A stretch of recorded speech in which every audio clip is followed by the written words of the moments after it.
কি গো, আজ তো পাড়ায় ঢুকতে না ঢুকতে একদম গন্ধ তো পুরো ছড়িয়ে পড়েছে গোটা পাড়া। আজকে কি হয়েছে জানো? কি? যেটা নিয়ে তোমার সাথে আমার ঝগড়া চলছিল, তুমি বলছিলে এক্ষুনি রাত 10টায় আমাকে বানিয়ে দিতে হবে, সেটাই করেছি আজকে। তাই নাকি? আর তোমার জন্য গোটা গ্রাম ছোটাছুটি করে মুরগিটাকে ধরেছে, যে জামাইয়ের জন্য পাঠাবে দেশি মুরগি। তাই? বাহ, এই যে দেখো, দেখেই চোখে খেয়ে ফেলো, তারপর তো মুখে খাবে। সেই হয়েছে, একদম একদম সেই হয়েছে। এরপর আর অন্য কিছু দেখতে আর কিছু দেখাতে হবে না আজকে।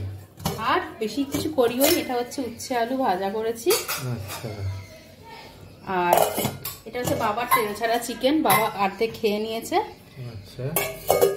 দই দিয়ে তেল ছাড়া চিকেন। আর তোমাদের ভাত হয়ে গেছে একটু নরম নরম, আমার ভাত হচ্ছে, আমি ঝরঝরে ভাত খাই, আমি নরম ভাত খেতে পারি না।